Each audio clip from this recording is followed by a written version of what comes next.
Thank you. Morning, everybody. Welcome to the artificial intelligence class. I'm going to go with AI today. Okay.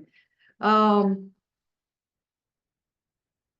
am Michelle Vandergriff. I am on the technology committee. I have a few notes to make sure class recordings and everything go smoothly this morning. This is a hybrid class with some of the attendees here from the RVAR office. There's also attendees on via Zoom. Laura Benjamin will be joining us from her office, and she will be monitoring the Zoom to help out with questions, maybe some things folks from the office have that they'd want to know. For those of you on Zoom, please remain muted until a time when you might want to pose a question. If you don't mute it, we can hear a lot of background, things like that. And you may be taking a phone call and doing a deal. I'll put something in and we can hear you. So just keep that muted, please. There'll be times during the presentation we will ask for questions. So if you can, try to wait for those. If you're on Zoom, you can either type something in the Zoom chat, which Laura will be monitoring. We will also recognize those in the room for questions. We're recording today's class and then make it a recording for the YouTube channel, and it will be up for at least 90 days. So if there's something you missed, you can go back and look at it. We'll also be sending a survey to the attendees for today's class. Not only do we want your input for today's class, but we would also like to seek any of your suggestions for future classes. Before we get started, let me mention a few upcoming happenings for the RVAR. If you'd like to learn more about AI, the Virginia Realtor Association is offering a free AI online class titled 13 Ways to Use AI and Chat GPT in Real Estate. That will be on August 8th. The instructor will be Marky Lemons. Information about this class and how to register appears at the bottom of your agenda. There's also the RVAR annual Back to School Drive, which will benefit the Boys and Girls Club. Watch for this on the most needed school supplies. You can drop off your donations at the RVAR office July 31st to August 1st. Again, that's July 31st to August 1st. There's also the RVAR Family Fun Night at the ballpark, which will be held August 8th. Bring your family and friends and enjoy a picnic at the ball game. Registration is available on the RVAR website. And finally, a brief commercial for the newest member benefit offered by Virginia Realtors, Forewarn, is an outstanding safety app that allows you to check out prospective buyer and sellers using their phone number. Step-by-step instructions for setting up your account are on the MLS dashboard in the latest newsletter. Okay, so we got through the announcement. Now for today's class, which you guys have been waiting for. Let me introduce today Robert Turcotte. He's a senior systems consultant. Introduction for Robert. He has been avidly buying and selling technology since 1975. For almost 35 of those years in Entre Computer Center, he has helped businesses to find a better computing experience using proven technology and methods. After all that time and experience, Robert continues to be excited about technology and its effect on society. And that's why he's here with us today to share his views about artificial intelligence. So let's welcome Bob. Thank you for offering to share your experience with us today.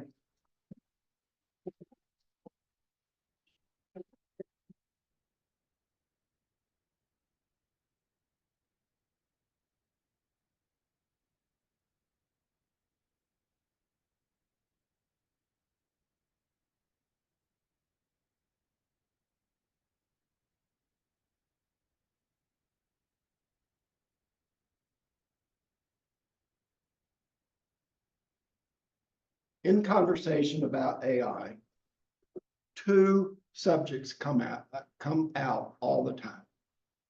That's amazing, and that's scary. And in fact, you chuckle because you know that it's true. And we're going to talk about both of those today. On the amazing side, Kathy Wood, who is a leading Wall Street investor, says that by 2030, workers should be able to produce 4 times as much work using AI, 4 times. However, on the other side, chatbots can't be trusted. They do what we call hallucinate. They give wrong answers, and we'll talk about that too.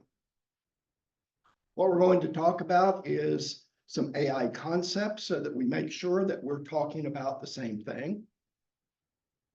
Is this a flash in the pan? Or can AI endure?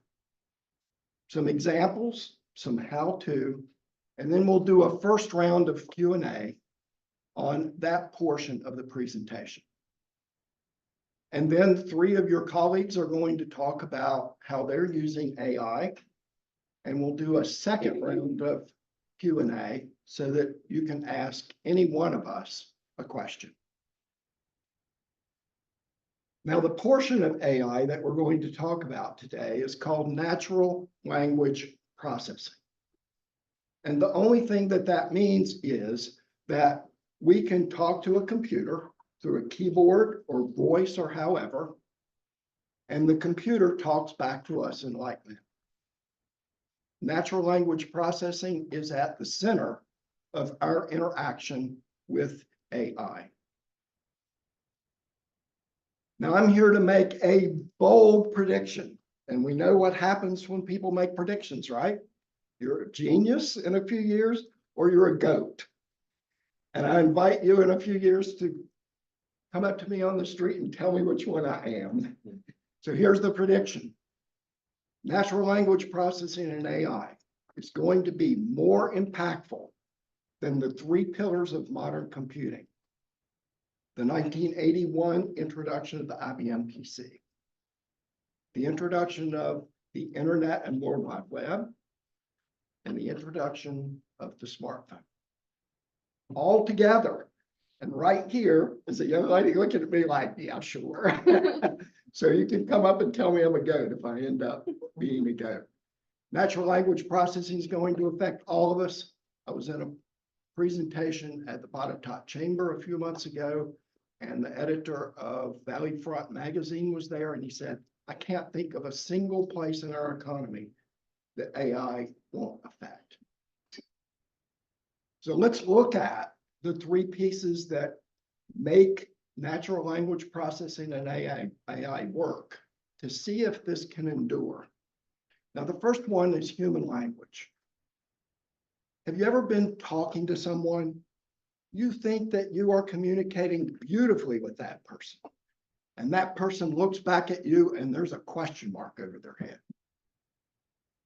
Communication is hard, even though that we have been doing this all of our lives. And it's even harder for a computer. The second piece is the artificial intelligence piece. We have been working on artificial intelligence since the 1940s when Alan Turing came up with the Turing test. And the Turing test is, if you communicate with a computer and it communicates back, and it's as if a human is on the other side, then it passes the Turing test. Yesterday, in my updates, I saw for the first time that a journalist said that we have now passed the Turing test. We've been at it, what, 80 years, 80 plus years. And the last is the computer science piece. We're going to spend some time here because this is the part that has to go right. And we're going to look at a computer that you and I paid $600 million for. It's in Tennessee and it does nuclear reactor, nuclear weapon research and so forth. And it's called Frontier. So all 3 pieces have to progress together in lockstep. If one lags, then we get bogged down. If one pulls ahead, it pulls the others ahead. Let's look at them in some more depth individually. There are 2 major players in the world right now in AI on the natural language side. ChatGPT everybody's heard of, I'm sure by now, is a partnership between Microsoft and OpenAI. Initially, Microsoft invested $10 billion in OpenAI, and you can get there by going to openai.com. The second is Gemini. This is from the Alphabet and Google folks at gemini.google.com. And these two titans have begun a battle. One will pull ahead, and then the other. Been at this long enough to know that it's not predictable now, but with the money that these folks and the expertise that these folks are throwing into this, it's highly likely that they will predominate. Now, here's a list of things that AI does really well. And while you peruse the list, I'm going to talk about something that happened in our office. I'm a salesperson for Entre Computer Center. I am not a programmer. And I'm not a programmer because I am horrible at it. I mean, horrible. I heard ChatGPT, the partnership was made because ChatGPT does a great job with programming. So I said, let's give it a shot. In our office, I went downstairs and said, Tony, I would like to write a script, which is a program, to control a Microsoft server. What 4 things should I tell it that it needs to do? And he gave me 4 bullet points. And I walked upstairs and said, type a basic A script that, drop the 4 points in and touch the enter key. 5 seconds later, I had a program. I printed it, walked downstairs and said, Tony, what do you think? And he went, that's it. I wrote a program. This non-programmer wrote a program and it ran the first time. That is amazing. Now, don't ask me to load it and run it. I have no idea how to do that, but I wrote it with some help. On the other side is what is last on the list. Sometimes AI doesn't tell the truth. We have a story about an attorney who wrote a brief, took it to court. The judge looked at the cases cited. They didn't exist. The attorney didn't check his work. The case got thrown out. Just like that. Check your facts all the time. And here are the areas that are ripe for disruption by AI. Educators jumped out first going, the sky's falling. And they're still saying the sky is falling. I was on a panel in Lynchburg with an educator who said, it has upended our world. We don't know how to deal with this. We're learning. And that's the key to AI. It's a learning process. See the last one on the list? Thought you'd see that. Real estate. We have a client who has been a client of ours for decades. He's a real estate attorney. And he said, this is going to upend what I'm doing and I won't be as necessary. So he has retired. Yeah. And with the last item on this list, legal functions, it's said that about 40% of everything that happens in a law firm can be handled by AI in time. Especially at risk here is the paralegals, because a lot of what they do is research and finding law and citing that law. And then the artificial intelligence piece. This is coming along amazingly fast. Microsoft has said every one of our products will have AI in it, and it has started. We're seeing AI within everything from server products to Microsoft Word. And this is another amazing piece. The Google folks have said Every 6 months, the capabilities within AI double. Every 6 months. Moore's law in our industry has been every 18 months, and we thought that was fast. Every 6 months. And here it is in pictures. 1 year ago, somebody went into a graphics program, an AI graphics program, and said, make a map of a mythical civilization. It was sort of like a board game, doesn't it? And 1 year later, that's what happened. 1 year later, a verdant civilization. Unbelievable. And then in computer science, and we're going to spend some time here. We're going to get a little technical. Hang with me. ChatGPT costs Microsoft $700,000 a day. A lot of that is electricity cost. Even to them, that's a lot of money. Here we are with Frontier again. This is the fastest computer in the world. And here it is built out. It's huge. And the part you see is one of 3 floors. From down below, electricity is fed to the computer, and from above, cooling. It's a giant. And for you who like words, exaflop. Let's break this down. A flop is 1 cycle of computing. And this computer does it 1 quintillion times a second, every single second, second after second. We've never seen this before. It is the first exaflop machine. As amazing as that is, here comes Tesla. They've been trying for years to get full self-driving enabled and going. And the reason they can't is that they've collected all of this video and all of this data from their cars, and there's so much of it that they cannot process it. So they're building Dojo to process that and to enable full self-driving.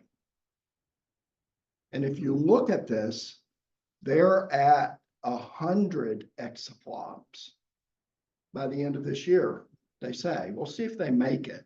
I don't think they will, but if they got to 10, we have never seen a progression of an order of magnitude, 10 times as much in a 6-month or 1 year progression. Never seen it.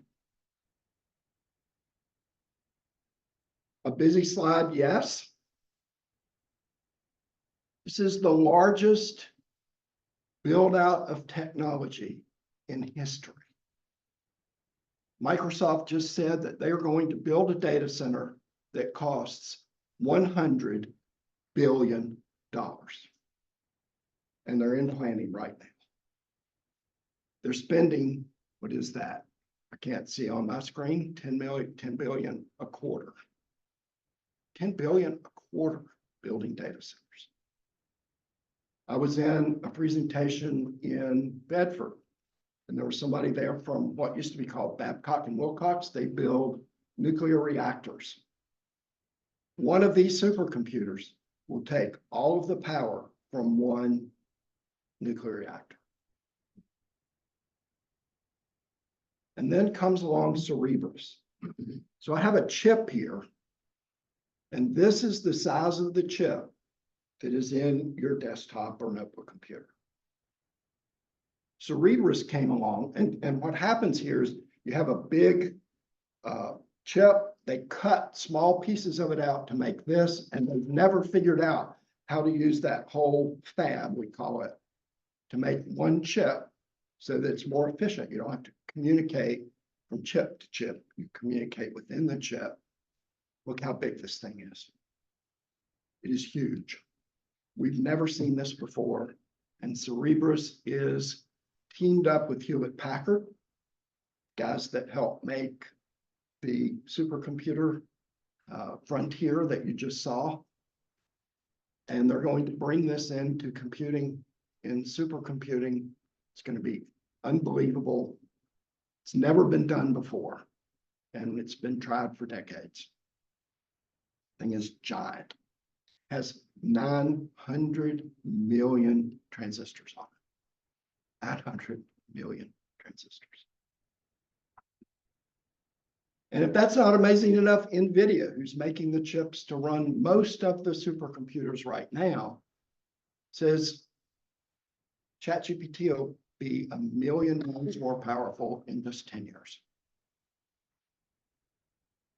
So we spent time on that to show that essential piece, that red piece, the computer science piece, is coming along, and the future is there. And we're learning to use Cerebrus chips and other capabilities so that we can process faster and faster, and Tesla can get to self-driving, and we can do amazing things that we haven't even thought of yet. So let's look at some of the ways that people are using AI. So just like I'm not a programmer, I am not an artist. My sister is, but I'm not. And I sat down a year ago in front of DALL-E, and this is from OpenAI, which is the ChatGPT folks. And DALL-E is their image processing AI. Okay. I logged in and said, make a pug with a surprise face. And with a person with a surprise face. And on a train and at a concert. 10 minutes. I'm an artist with help. Oh, here's an interesting one. I was in a presentation, it was online. There was a guy from Florida on, and he made a haiku while I was presenting using ChatGPT. It's amazing. This is a guy who was interviewed, and he said his wife has an online presence. She wanted additional capabilities for that website. So being a programmer, he said, I could have programmed that in 1 day or a day and a half.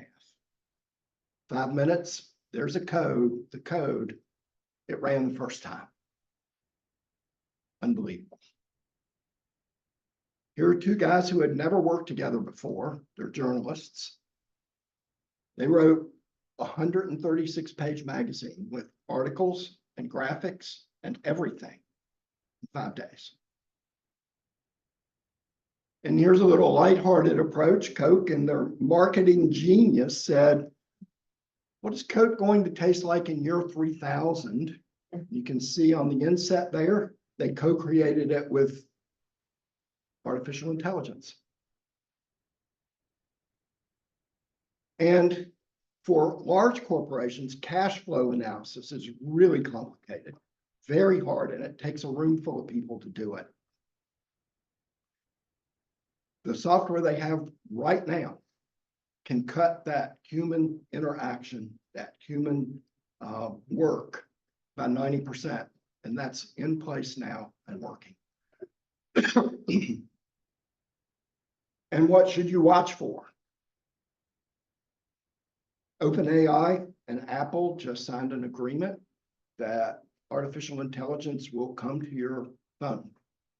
You have an iPhone, you can bet that Google and their Android platform is not far behind.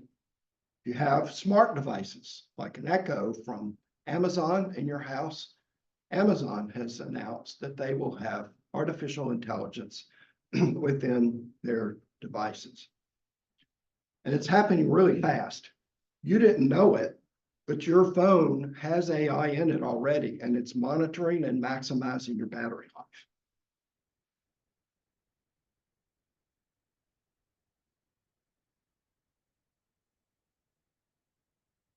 And this is where I think we are right now.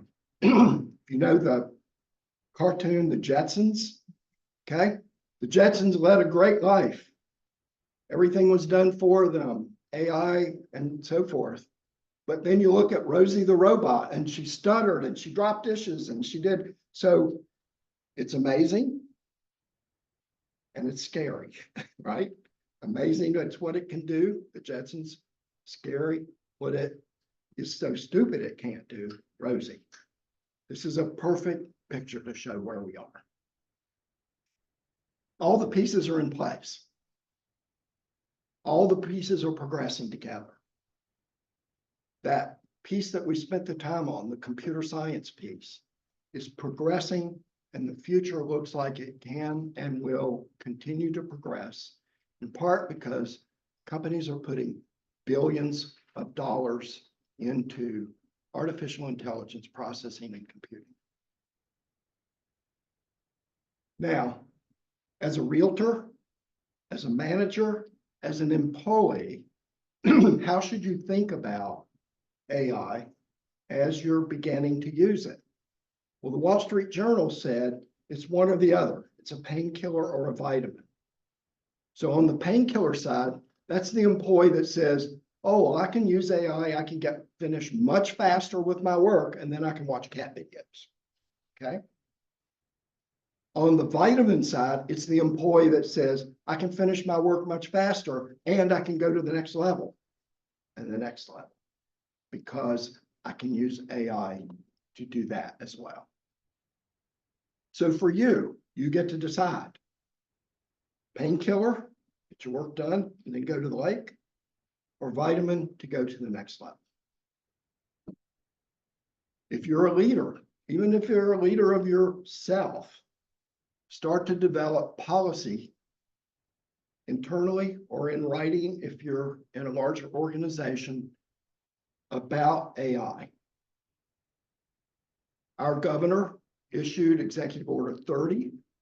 And if you go read Executive Order 30, I was with Karen Jackson, who's the former technology director for the state of Virginia. And she and I agreed that our governor did a really good job with Executive Order 30. It's a good starting place. President Biden has issued an executive order on AI use in the federal government as well.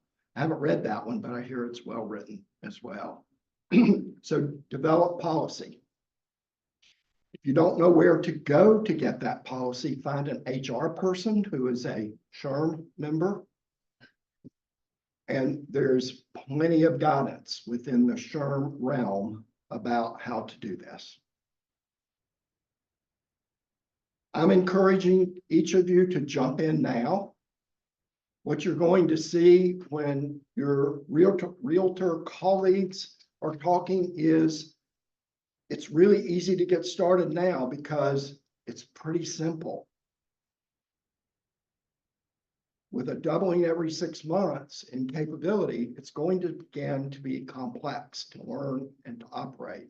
And if you're in now, you can step by step by step as it gets more complex, and it's going to be a lot easier.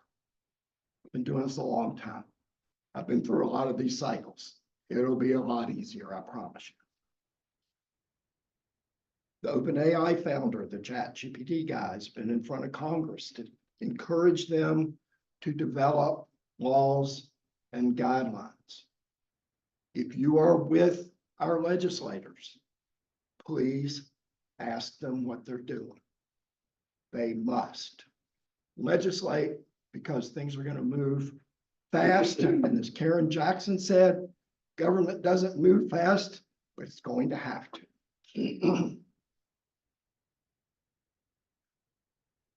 So let's look at some use scenarios. First of all, understand, if you give ChatGPT some big, broad question, and this is what happened to journalists in the early days of reporting on this, it's going to give you a big, broad answer. And the article said it's trash. I asked it this question, it should have known. Well, they asked a question this big and expected an answer that big. So treat it like a child. Give it step-by-step instructions.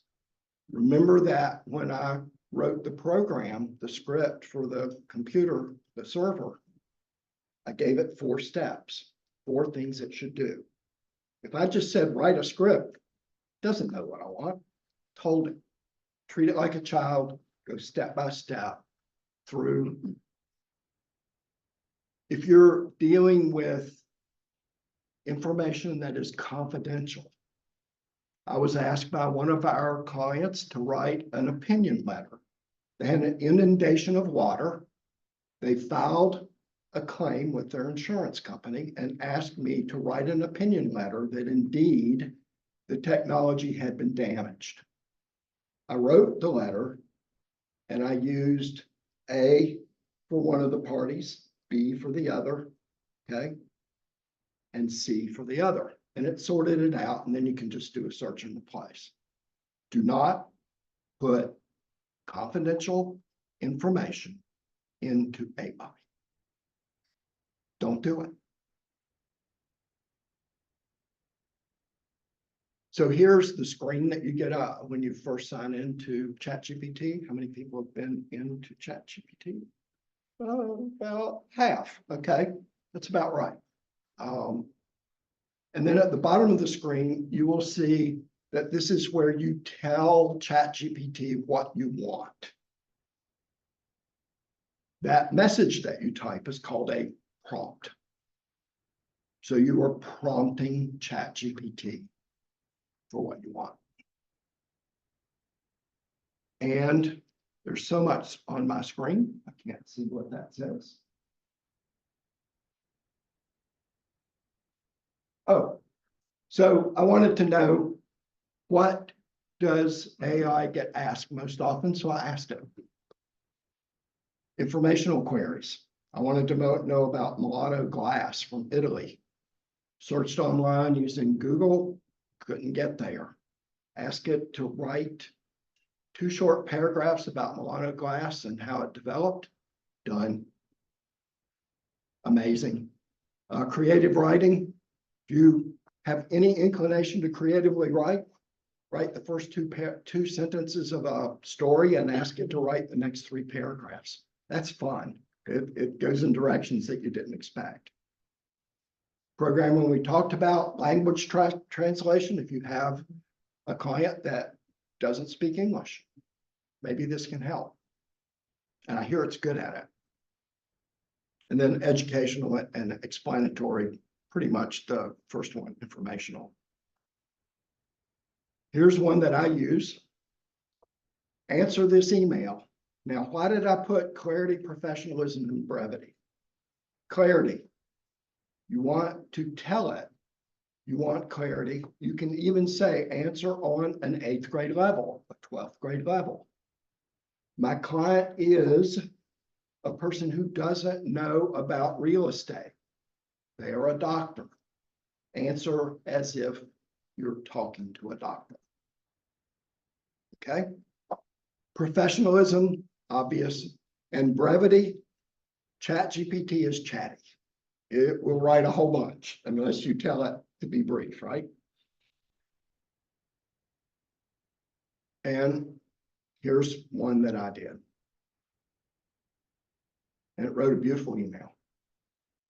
Here I am, treating it like a child, step-by-step instructions, exactly what I want. You can make tables if you want to compare things, like 3 different listings, maybe. I said, compare these 4 things down the left column for the companies or the countries, Canada, United States, and Mexico. Shame on me, I haven't checked my facts, but it did it.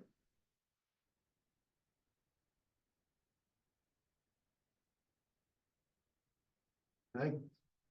I used to be a Toastmaster, and I was in charge of what's called impromptu speaking.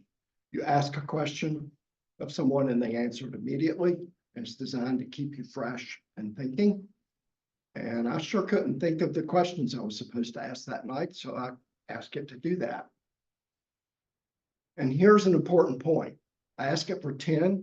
I picked 3. I said, I like 1, 5, and 7.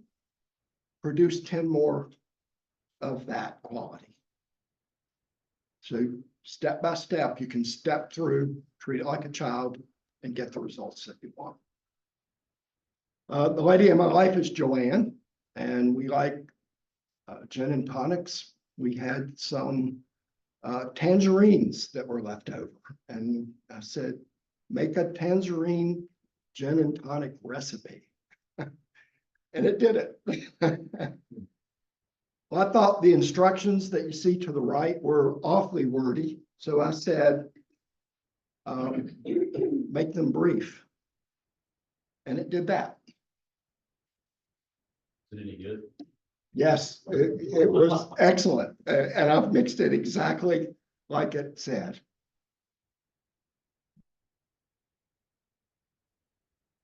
Here are the guidelines that you need to pay attention to. We talked about never put confidential information into AI. Okay, that's the most important one on here to consistently think of.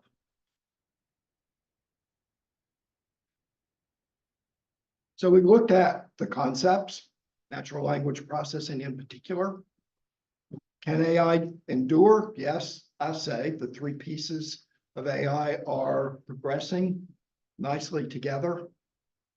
We looked at some examples and some how-to. Am I a genius or a goat? Well, we don't know yet, but soon we'll know. And I suspect that just like I can write a computer program, by some miracle, I might be a genius in the future. Natural language processing in AI is here to stay. It will affect you. It will be in the workplace. It will be in your phone. It will be everywhere. Now, with that, we're going to take a few general questions, and then Michelle is going to get some of your colleagues, 3 of your colleagues, to talk about how they are using AI today. And then we'll do another question and answer. So, questions? Is it accurate to say, and I had somebody mention this to me, if you're asking AI to provide some research on something, AI is not necessarily pulling from the most recent info that's on the web. It's lagging behind some time. Can you explain that? Is that true? Yeah, you've asked about 4 questions in one. Is there an information gap? I'll break it down. I think what you're referring to is that a previous version of ChatGPT 3.5 was not attached to the web past a certain date. And there was a lag. Okay. ChatGPT 4.0 is out now. It is attached to the web. It is current. Now, is ChatGPT accessing the most current information? What I have found is if you ask ChatGPT a specific question and you suspect that there's more current or more useful information that's available, what you can do is go out on the web and find sources that you know are authoritative. Okay, and then you can modify your prompt and say, use these sources and re-answer this question. Okay, does that help you? It does. Okay. It's an interactive conversation. And I think that's one of the most important things to remember. Note that when Jerry and I are talking about our friend who has a party that we go to every once in a while, I didn't have a piece of information that he does about it. And he said back to me and told me that information. And then I responded earlier today. And that's the same way that this happens within AI. Other questions?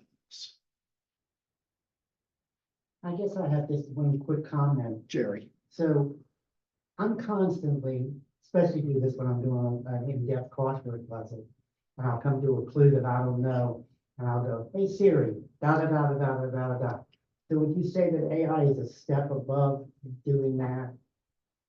How can AI help you with crossword puzzles? Well, I guess that's not, that's fine, but what's the difference in saying, hey Google or Siri, you know, da da da? And it's interesting, Jerry, that you picked that. Anybody work the spelling bee at New York Times? Sometimes. It is, you do? Sometimes. Yeah, it's a, it's 7 letters. Yeah, in a honeycomb, and you use all the letters and every word has to include the one in the middle. And I worked it this morning. And I tried to take the letters, put them into ChatGPT and say, use this and list all of the words that have, that are appropriate to this combination of letters. And it can't do it. So I think the most accurate answer I can give to you, Jerry, is for things like crossword puzzles and the Question. spelling bee and that kind of word problem, it hasn't gotten there yet. Other questions? Anything from online right now? Not at this moment. Okay, I got a question.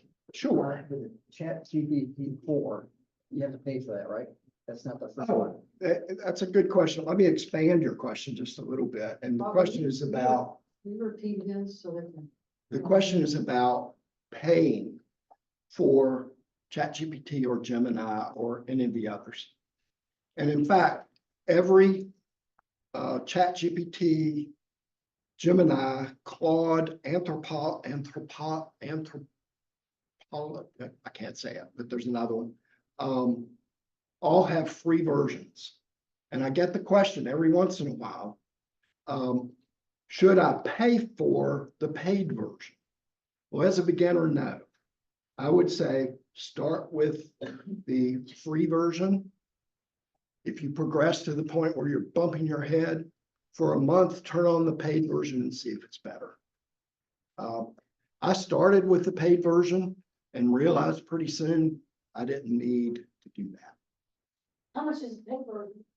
Paid version, pricing, I think I'm correct in every case in saying it's about $20 a month. You see a yes coming from the back of the room here. Other questions? Sometimes silence helps here. Okay. What we're going to do next is that Michelle is going to facilitate us from the lectern through presentations from 3 realtors to tell how they are using AI. Once that finishes, all of those presenters and I will come to the lectern, and Michelle will then facilitate us through a Q&A so that you can ask any of us questions. Stop sharing your screen. And I will stop sharing my screen. Thank you. Good. We're there. I'll clear the lectern for you. Michelle, I Yes. shake your hand. Thank you. It's okay. And with these presenters, it might help out with like prompt some questions, things like that. The first person will come up here to share some testimonials and kind of how they use AI in business, in their business. Mike Westland.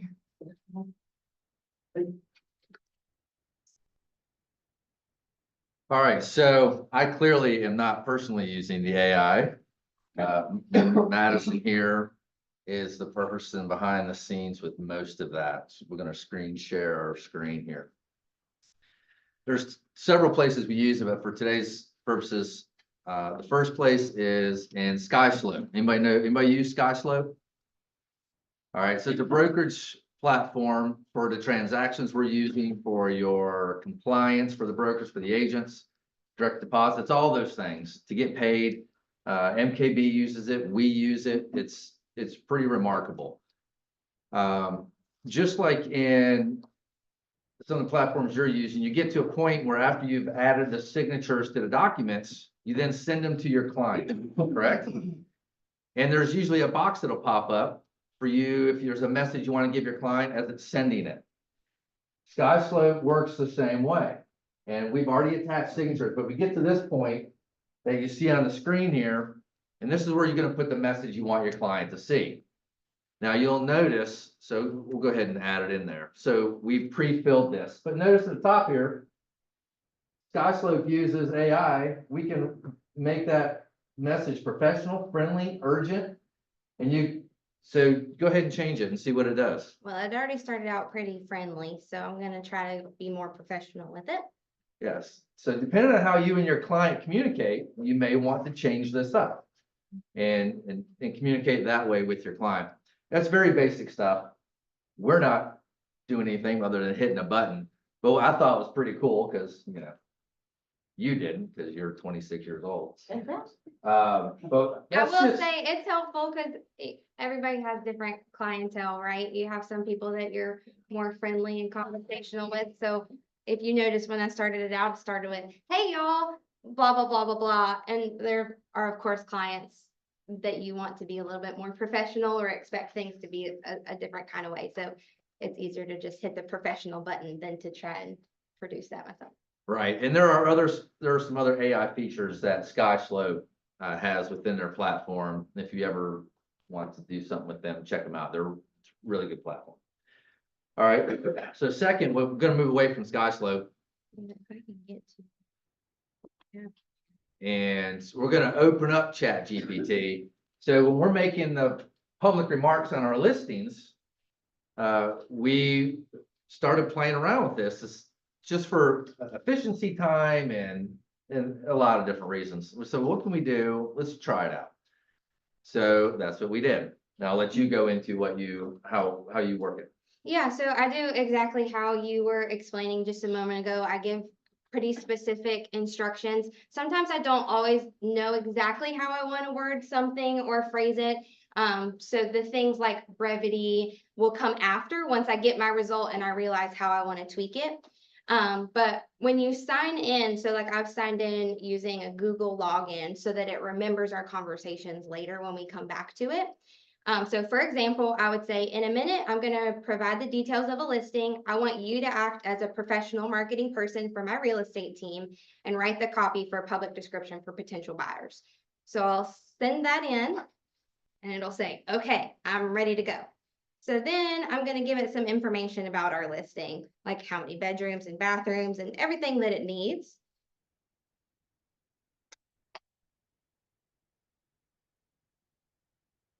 And there is your public remarks. And it won't always put it in a bullet form. You can ask it to or not ask it to. Sometimes just a paragraph. You can say put it in a paragraph form. No more than 5 sentences, however specific you want it. And So now I know, oh, well, I don't like the way that it formatted it, or I don't like the way that it said a certain thing, and I can change it and add different tonality to it as well. But the nice thing that I like when I'm logged in is that next week, when I have a different listing, instead of having to start all of that over, I just sign in again and I come back to this thread. You can see I've got several different threads over here on the left-hand side. But then what I'll do when I come back next week is I just say, hey, I've got another listing. Do you remember our conversation last time? Yes, I'm ready for the details of your next listing and I'll make the copy for it. So this one I go in, and if you guys have seen the listing and you got somebody looking for a mini farm in Bedford County, then let me know. But this one I was a little bit more conversational. Instead of saying 4-bedroom, 2.5 bath, and just listing out the features, I said, it's a mini farm. This home has this, features this. So it's a little bit more conversational with it. And this is what it produces when I do that.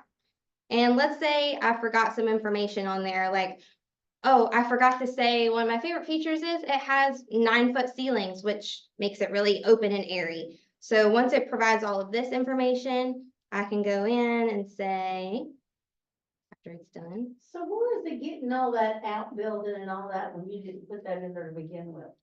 So for this one, I did. So you'll see Bedford County, situated on 8.05 acres. Well, oh wait, sorry, this one's mine. One level living, I put the square footage, the acreage, the barn, I put all of that information in that. Okay, so that's Right. why it's saying outbuilding, because you barn. Yep, exactly. You've got outbuildings on the last one. Oh, okay, I see that now. Sometimes it will add things that I haven't said, or it'll, make something sound a certain way that maybe I feel is not honestly representing the property. It sounds great, but it may not be an accurate representation, and so you do need to check and make sure that it's not adding a certain level of fluff that you don't necessarily want. But then I can go and say, you know, add something about 9-foot ceilings. And it'll give me the same copy again, but it'll rephrase it a little bit different, because first time I forgot that I wanted to include that. If you wanna put that into small enough to put remarks in the MLS, you can just say, compact this down to Yep. less than 50 words. Make it more Sure, brief. absolutely. I tend to like the longer copy, and then I can pick and choose what I like and what I don't like. If I ask for it to be really brief, usually it's missing some of the things that I want. So now I can go in here and copy this paragraph, but I don't really like this part. And then I'll copy this paragraph kind of thing and just kind of create it to be my own. Because again, it's missing that personal touch. That's the whole point of AI, right? So I pick and choose typically what the results out of the results that it gives me. And we're scratching the surface with this stuff, and we keep digging a little deeper to see how we can use it, whether it's on brochures. Even the bios on our website, if you go to the website we have at westlandsales.com, you'll see our bios were all from AI. We just put in the details of some things and it wrote it all up. We changed a few things, and it's pretty good. Yeah, I like that it remembers what you tell it. And I'll give an example of, like, I was playing around with the idea of doing like a transaction coordination business and trying to figure out a name for it. So I was like, hey, what if I was gonna do a business that did this, this, this, and this? Give me a few ideas that have like clever names. And it gave me a couple of results that had the word, it didn't say real estate, it just said estate. So like estate concierge or something. And so I responded and said, when you use the word estate, it sounds like estate planning versus real estate transaction coordination. And the response was, oh, that's a good point, Madison. Let's They did. da da da da da da da da, and it gave me new results that didn't include that phrasing. So you can get as creative as you want and conversational and see how it responds. Sometimes it works and sometimes it doesn't, but you don't know until you try. Yep. That's how we use it. Good. Any questions? Great.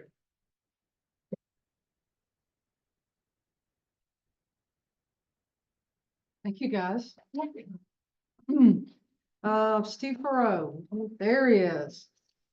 Have some shared time with us. You bet. Well, good morning. Good morning. I'm on here to talk a little bit about social media and how we might incorporate that. You're gonna have to stop sharing your screen. Okay. This is a great way to.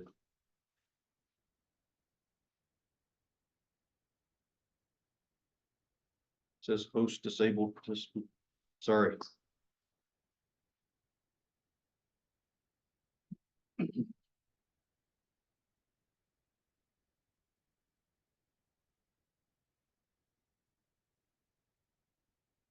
So, while figuring out the technical difficulties here, I'll just share with you, this AI piece has helped me and our team and our business in that, with our Facebook posts, even with some of our thank you notes and things that I'll share with you, it got to be pretty, I kind of felt like I was getting into a rut, kind of doing a lot of the same things. So we were able to incorporate, or we have looked at incorporating AI through Chat GPT mainly. Also use Adobe, and I think that's very helpful if I'm having trouble coming up with like a diagram or a picture or something that I want to use, I can, in Adobe, I can type in whatever it is I might be looking for and throw it in there. So, I went ahead and pre-canned my, my Chat GPT questions, if you will, not because, that I didn't want to show you how to do it, but just that I'm that slow of a typer. But so this is I didn't log in to Chat GPT. I just went to the website and they have a little deal where you just message it.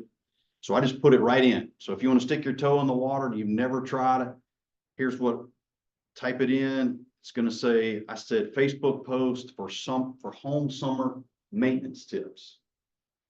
And like the young lady here mentioned before, I'm not recommending that you use all of them. I wouldn't use all of them, but I might pull portions of some of those bullet points in there, and use it in that manner. So that's one way of, one Facebook post that I thought about that was timely. Here's another one, Facebook post for real estate market update. You're doing a market update potentially. Here's some trends, interest rates. I've oftentimes found that this maybe helped me generate a thought that I could then take and make it my own. Might not necessarily use that, but it stimulated some thought into an area that I wanted to go, and from there. The other nice thing about the Chat GPT that I like is these hashtags and all that stuff, I just think there's more important things to do, honestly, but they do come up with some hashtags for you to use and some things like that. So that's handy as well. So those are a couple of ways I would throw out. I got to throw this one in here this is a shout out to my broker. So writing thank you notes is something that she's big on, and I applaud her for staying after me on that effort. So again, I got into where all my thank you notes were just kind of the same thing over and over. And I was like, man, I sure hope two of these people don't get together, because they might figure out that I'm just writing the same thing. So here again, I don't recommend going word for word. I don't recommend that in any way, shape, or form, but taking bits and pieces, paragraphs, excerpts out, and then making it your own, I think is important. And my broker, she got a hold of a couple of these after I was doing it. I told her what I was doing, and she said, you probably need to, this just doesn't sound like you. And, things like determination, enthusiasm, I have trouble spelling, so I'll just, so yeah, maybe that was a little bit over the top. So we'll do a thank you note from a Southern 8th grader. That's a little bit more like me. So I was ready to go. So, that's what I've got. That's sort of how we incorporate, or I have used it in those manner. I will give a shout out. I do think at times I get hung up on trying to come up with some of our social media stuff, coming up with some graphics. And so with Adobe and using some of those programs that are out there, that's nice. You can just say, well, I need a graphic for a first-time home buyer. Type it in, it spits you out a gazillion examples, and you just look to see if you find one that you like. So.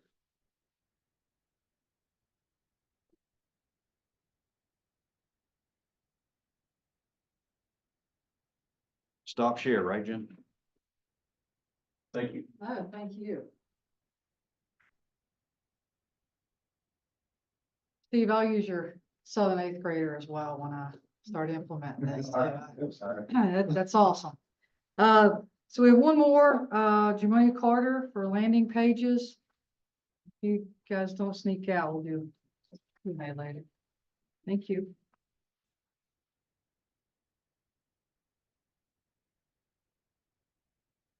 All right. If you can have it today, you might get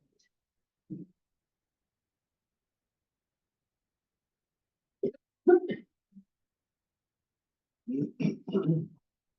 All right, so I am going to be talking about landing pages and how to revolutionize your business with AI. I created a landing page checklist on how to guide your way through creating it. So we're gonna dive into that. Also, this would, I don't even know how, let me minimize this. There we go. All right. So we all understand that creating an effective landing page can be difficult. So this checklist is crafted to provide you with the essentials and strategies to succeed. Also, this landing page will help with gaining leads and new customers and conversions. Today, we're going to dive into target audience, awareness levels, offer copywriting, design and layout, and conversion strategies, analytics and tracking. I'm a little nervous. So the first thing is target audience. Understanding your target audience involves gathering data on demographics, needs, and pain points, and identifying their goals, media consumption habits, and purchasing behavior. Ooh, okay. Awareness level. Understanding your message to your audience awareness level is critical for effective communication and addressing their stages of awareness so you can get your message across and engaging them into your page and the desired actions. When you create your landing page, you want to have something to offer to them. Define it clearly, emphasize its benefits, and utilize tactics and urgency and scarcity and to motivate the action.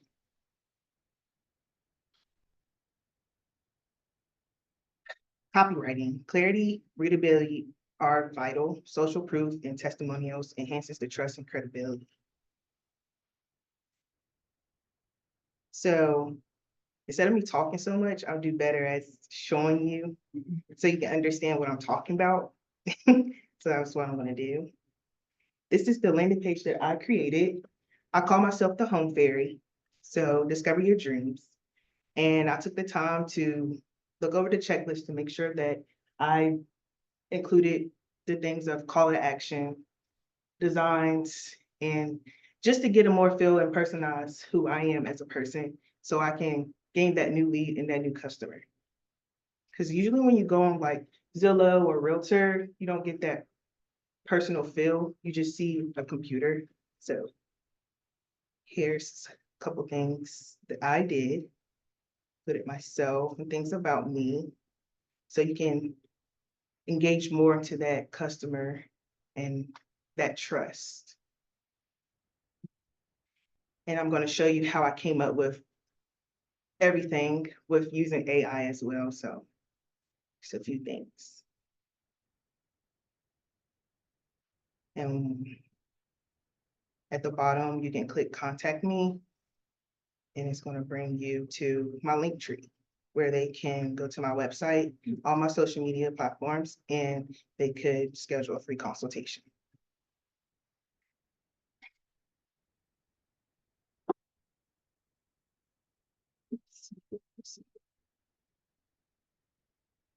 All right, so what I used was Mixo. I went ahead and typed in what I wanted out of using it. So I did real estate marketing. Now, when you're in here, you can regenerate the style that you want. You can go in and click the three dots and you can use AI to rewrite the phrases. So it gives you that new phrase. And you can also go in and edit it to what you want it to do. A second, I'm sorry.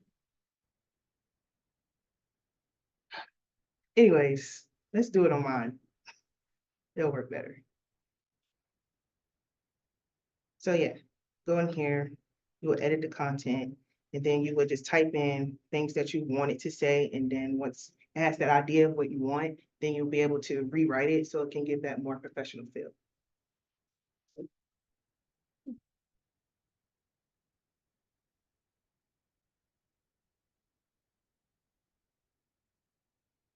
So Mixo has the AI built in. capability built in.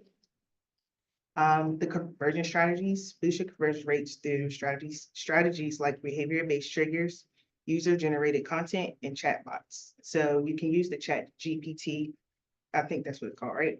You can use that to generate what you want it to say, but it's already into that. So you don't really need to use it. And analytics and tracking, utilize event tracking to gain valuable insights into user behavior and understand how different channels contribute to conversions and optimize your landing page for improved targeting. And these are all the tools that I used. And yeah, so that's it. I know this is not like at an agency level, but you can start revolutionizing your business with it. And it's a lot of things that you can tweak. But it's just a starter thing so you can see what you want to do with it and test it out to get those leads that you want. What does the Squarespace do? Squarespace, I used it just to give an example, but it didn't give me what I really wanted with Mixup. It didn't generate those texts and pictures. So yeah, you can test that out. I just threw that in there so you can. Never used it, so that's good. Yeah. Any other questions? All right. Thank you.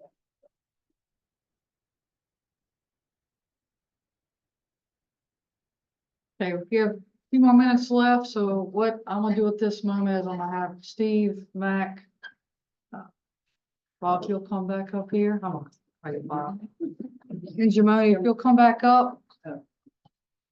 That way, if people have certain questions for what you use, you guys will be right here because you're a wealth of knowledge. We'd super appreciate it. And Laura will let me know if there's any Zoom ones. I'm gonna get out of the experts ways. I'll be over here. If anyone has any questions, maybe them going through their presentation kind of help prompt some things you guys haven't thought of or how things are gonna work. I'll say that these are, I have done over 60 of these presentations. About 10 of them were with an interaction with people who operate within their industry. And this is the best example I have seen. These folks did incredible. And you saw a theme in here, and that theme is that you give a starting point, just like a Google search, you give a starting point, and then you learn from the starting point, and you develop your idea as you go.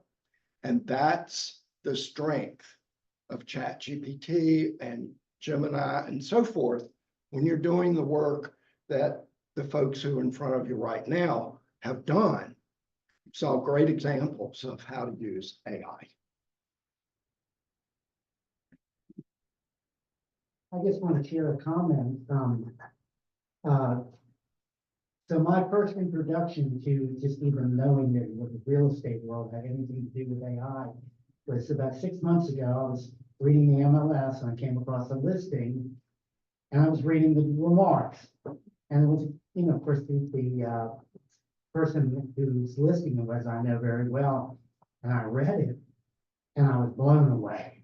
I read the remark, I said, oh my gosh, I had no idea Walter could write like that. So I called him up on the phone, and I said, Walter, I said, I just have to compliment the remarks you made on that listing you had. And there was a little lull in the conversation, and he said, AI. I said, oh my gosh, you're kidding me, and it was beautiful. So anyway, I just want to share that with you. Yeah. I believe Laura has a question through Zoom. I do. I have two related questions from Zoom land, and they're going to be targeted at Robert if you want to come back to the podium. And I'm going to ask them together because they're sort of related. The first question is, who is funding these tens of billions of dollars for this new technology? And second, what entity is or will monitor this new technology for the betterment of mankind? Oh, those are two really great questions. Who is funding? Microsoft, Google, Meta. Who's Meta?